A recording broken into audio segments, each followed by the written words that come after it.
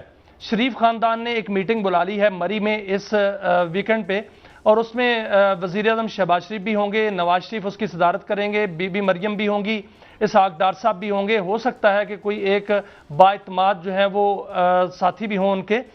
وہاں پر ایجنڈا جو ہے وہ اوپنلی ایجنڈا تو یہ ہے کہ کشمیر میں الیکشن ہوا ہے, حکومت سازی کرنی ہے, اور وہاں پر وزیر اعظم جو ممکنہ ہوں گے ان کا انتخاب کرنا ہے, اور ان کا جو ہے وہ سلیکٹ کرنا ہے کہ کون سا ہوگا. تو اور ساتھ ساتھ جو ایکشن کمیٹی ہے, جوائنٹ ایکشن کمیٹی, وہ جو بیٹھی ہوئی ہے وہاں پر کالعدم ایکشن کمیٹی, اور احتجاج ہو رہا ہے, اس کے احتجاج سے کیسے نپٹنا ہے. لیکن خبریں اور ہیں. خبریں یہ ہیں کہ جو زرداری صاحب ناراض ہیں, بلاول صاحب ناراض ہیں اور شدید ناراض ہیں, اور اس حوالے سے پیغام رسانی بھی ہو رہی ہے, پیغام رسانی ہو بھی رہی تھی, اور وہ پیغام رسانی کارگر نہیں ہو رہی. اس حوالے سے بھی بات چیت ہوگی کہ اگر صورتحال یہ ہوتی ہے کہ پیپلز پارٹی حکومت سے الگ ہو جاتی ہے, یا یہ صورتحال ہو جاتی ہے کہ صدر زرداری جو ہیں وہ اپنے آپ کو الگ کر کے پارٹی کو بھی الگ کر لیتے ہیں, تو حکومت کیسے چلے گی؟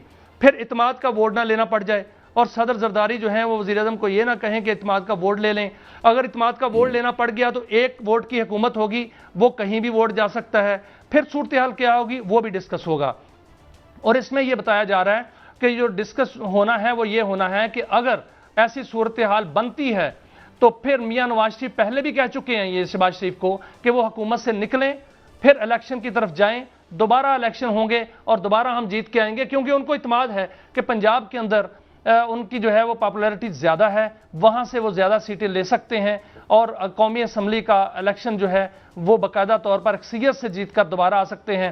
اور یہ بھی ایک تجویز آ رہی ہے کہ پھر میاں نواز شریف چاہتے ہیں کہ وہ خود وزیر اعظم بنیں اور خود میدان عمل میں آئیں اور خود جو ہے فیصلے کریں اور آگے جو ہے وہ سیاست کو لے کے چلیں. لیکن صدر آصف علی زرداری جو ہیں وہ غصے میں ہیں, پیپلز پارٹی غصے میں ہے, بلاول بھٹو زرداری میاں صاحب مجھے ایک بات تو بتائیں, بہت شدید غصے میں ہیں, اور ان میں یہ چلے غصہ کر لیں, غصہ ہی رہ گیا ان کے پاس, اور کیا رہ گیا؟ سوشل بیس آپ کے پاس ہے نہیں, خواہشیں آپ کی بہت بڑی ہیں, فیصلے کون کرے گا؟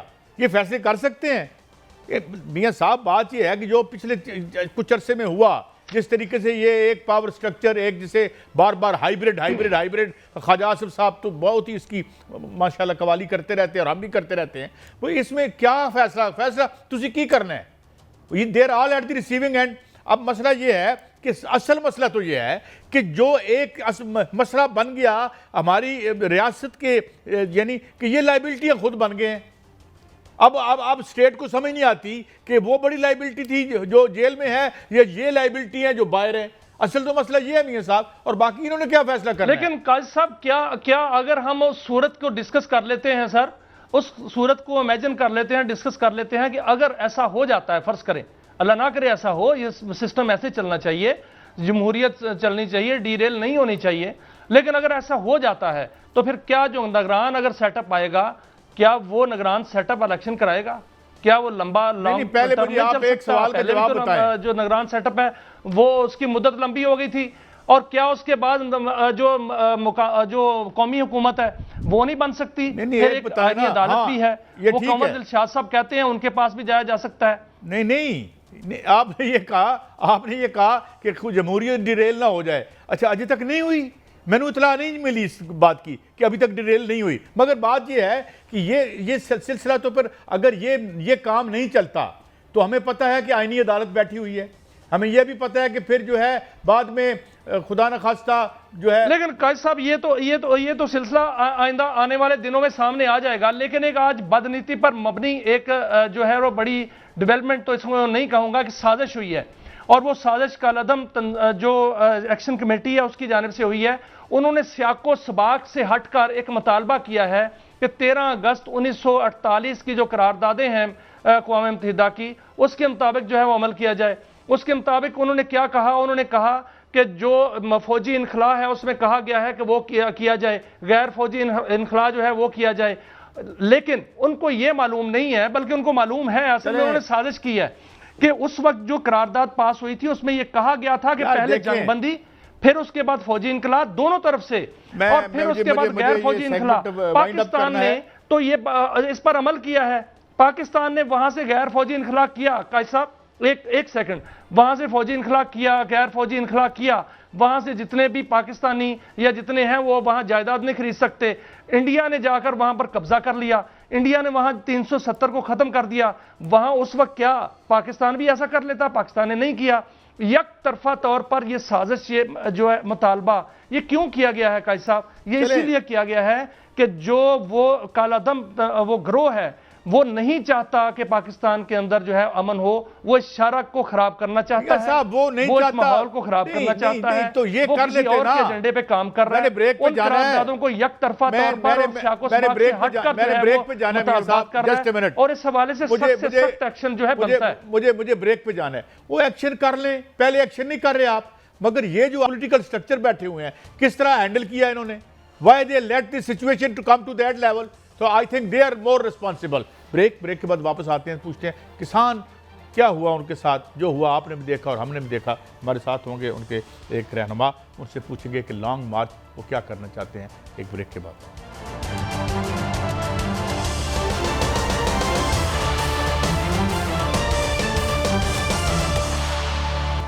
ویلکم بیک ناظرین، ہمیں جوائن کیا ہے چیئرمین آل پاکستان کسان فاؤنڈیشن جناب سید محمود بخاری صاحب۔ بخاری صاحب، ایک بات سمجھ نہیں آتی، جب کسان فصل اگا لیتا ہے تو فصل ظاہر ہو جاتی ہے اور مناسب قیمت غائب ہو جاتی ہے، اور پھر جب وہ مناسب قیمت غائب ہوتی ہے اور اس کے بعد کسان لٹ جاتا ہے تو پھر پتہ چلتا ہے نہیں اسی امپورٹ کرنی ہے، بھلے وہ ہم گندی کیوں نہ کر لیں امپورٹ جو پچھلی دفعہ کی تھی، اور اب آپ نکل رہے ہیں باہر۔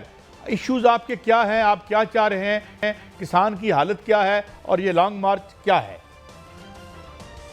جی بسم اللہ الرحمن الرحیم، اللہم صلی علی محمد و علی محمد۔ بہت شکریہ قائد صاحب آپ کا اور آپ کے جینن چینل کا۔ قائد صاحب، کسی نے کہا نا کہ عقل دے انے لالا اتے مٹی پائی جاندے نے، کچ دے مڑکے شہراں اندر ان مچائی جاندے نے، کی بننا ہے اس دھرتی دے سون سواپن دا جس دے مالی کلیاں پٹ کے اک اگائی جاندے نے۔ گزارش یہ ہے کہ یہ جو ہماری حکومت جب سے آئی ہے اس نے زراعت کو تباہ کرنے میں کوئی کسر نہیں چھوڑی، کسان کو تباہ کرنے میں، برباد کرنے میں کوئی کسر نہیں چھوڑی، اور یہ انہی کی پالیسیوں کا شاخسانہ ہے جو آپ نے اپنے انٹرو میں بھی ذکر کیا قائد صاحب، کہ ابھی 3 سے 4 ماہ مکمل نہیں ہوئے ہارویسٹنگ گندم کی کو، اور جب ہارویسٹ ہو رہی تھی تو یہ بڑی بڑی پریس کانفرنسز کر رہے تھے ہمارے وزیر زراعت بھی اور دیگر وزراء بھی آ کے پنجاب کے، کہ جناب ہم نے بڑا مارکا سر کر لیا، اور ہماری ان باتوں کو انہوں نے سنجیدہ نہیں لیا جب ہم نے کہا تھا کہ آپ نے قیمت گندم کی کسان کو نہیں دی، گندم کسان نہیں اگائے گا، مگر انہوں نے پورے فگر دیے اور انہوں نے کہا کہ 1 کروڑ اور 68 لاکھ ایکڑ کے اوپر، 64 لاکھ ایکڑ کے اوپر گندم جو ہے وہ لگ گئی۔ اور اس کے بعد پھر کیا کھیل کھیلا قائد صاحب، آپ کو یاد ہوگا کہ انہوں نے نگران حکومت جو اسی حکومت کا تسلسل تھی کہ اس وقت انہوں نے گندم موجود تھی اور 35 لاکھ ٹن منگا لی۔ اس کے بعد اگلی دفعہ پنجاب گورنمنٹ نے کہا جی کہ ہم نے گندم نہیں خرید کرنی۔ بھائی آپ نے کیوں نہیں خرید کرنی؟ ایک 76 سال سے ایک نظام چلا آ رہا ہے، پاسکو خرید کرتا ہے، آپ کا فوڈ ڈپارٹمنٹ خرید کرتا ہے، آپ نے جنبش قلم کے سے ہی اس نظام کو تاہوبالا کر دیا، پھر اس کا رزلٹ تو نکلنا تھا۔ پھر انہوں نے کہا جی کہ EWR کی پالیسی آتی ہے، یعنی یہ اتنے عقل کے اندھے ہیں، اور جو پالیسی بنانے والے ہیں۔ چاہتا ہوں، میں آپ کو روک رہا ہوں، میں ایک سوال کرنا چاہتا ہوں۔ اب آپ نے آپ ایک ایکشن کی طرف آ رہے ہیں، آپ استعفیٰ مانگ رہے ہیں CM پنجاب صاحبہ سے، ایک یہ بھی بتائیے گا، اور وہ کمپنیاں جو بنی تھیں وہ کدھر گئیں، اور کیا آپ کا لائے عمل اب کیا ہوگا؟ یہ کیسا گزارش یہ ہے کہ میں یہ کہتا ہوں کہ جب وزیر اعلیٰ پنجاب جو ہے وہ بری طرح ناکام ہوئی ہیں، وہ کسان کا تحفظ کرنے میں ناکام ہوئی ہیں، کسان کو ان کی فصلوں کا ریٹ دینے میں ناکام ہوئی ہے، کسان کو وہ جو سستی کھاد اور سستا بیج اور سستی پیسٹیسائیڈ جو ہے وہ اس کے لیے ناکام ہوئی ہے۔ میں یہ کہتا ہوں کہ ایک آپ دیکھیں کہ جو انڈیا کا پنجاب ہے اس کے وزیر اعلیٰ کو آپ ذرا سنیے کہ وہ کسانوں کو کس طرح مخاطب کرتا ہے، کسانوں کے بیچ میں بیٹھتا ہے، کسانوں کے ساتھ بات کرتا ہے اور ان کے لیے ان کو فصلوں کا ریٹ دیتا ہے. اور ایک طرف ہماری اپنا جو ہے وہ وزیر اعلیٰ بخاری صاحب اس میں کوئی شک نہیں، جو انڈین پنجاب ہے، دو وزیر اعلیٰ ہیں، ایک انڈین پنجاب ہے، ایک پاکستانی پنجاب ہے. انڈین پنجاب کا جو آپ کہہ رہے ہیں وزیر اعلیٰ جو ہے وہ بالکل کسانوں کے جو ہے تحفظ کرتا ہے، ان کے ساتھ بیٹھتا ہے، ان کی بات کرتا ہے، بجلی ان کو جو ہے مفت دیتا ہے، ان کو کھاد جو ہے وہ سستی دیتا ہے، بیج سستے دیتا ہے. ٹھیک ہے، سب ٹھیک ہے. لیکن پاکستانی جو پنجاب ہیں اس میں وزیر اعلیٰ مریم بی بی جو ہیں انہوں نے بھی تو زراعت کے لیے بہت سے پروگرام شروع کر رکھے ہیں، اور اتنے وہ کہہ رہی ہیں کہ زراعت کو ہم نے ٹرانسفارم کرنا ہے، کسان کو جو ہے اس کا ساتھ دینا ہے، ان کا جو ہے وہ منڈی سے اور کسان کے درمیان فرق ختم کرنا ہے. یہ سب کچھ یہ بھی کر رہی ہیں، پھر ان کے استعفے کا مطالبہ بھی کیا جا رہا ہے کسان اتحاد کی جانب سے. کیوں؟ میاں صاحب میری گزارش سن لیں، مجھے بتائیں کہ ایک مریض ہے، ڈاکٹر اس کے لیے دوائی جو ہے وہ تجویز کرتا ہے، اس دوائی دیتا ہے اور اس کا مرض مریض کا بڑھ جاتا ہے. مجھے بتائیں کہ وہ ڈاکٹر کیا کرے گا؟ وہ اس دوائی کو تبدیل کرے گا وہ، لیکن یہاں پہ وہ تبدیل نہیں کیا جاتا بلکہ سنا ہی نہیں جاتا. کسان کو نہ پاکستانی سمجھا جاتا ہے، نہ یہاں کا جو ہے وہ یہ کہ اس جو کسان ہے وہ ریڑھ کی ہڈی کی حیثیت رکھتا ہے. یہ ہم سنتے آتے ہیں بچپن سے ہی. تو انہوں نے کوئی ان کی پالیسی جو ہے وہ کامیاب نہیں ہوئی. آپ نے دیکھ لیا، اب ٹریکٹر کی ضرورت نہیں ہے. میں کہتا ہوں دیکھیں، وہاں کے پنجاب کے وزیر اعلیٰ نے 12 ارب کا وہاں پہ اس نے ایک پاور پلانٹ لیا اور بجلی سستی دی، اور ہمارے وزیر اعلیٰ صاحبہ نے جہاز اپنے لیے خرید کر لیا. مجھے بتائیں یہ تقابل ہم اس لیے کر رہے ہیں کہ وہاں پہ انڈیا کا جو کسان ہے اس کو آپ یہ دیکھیں کہ ڈی اے پی 4,000 روپے میں پاکستانی روپیز میں، اور مجھے 17,000 روپے کی مل رہی ہے.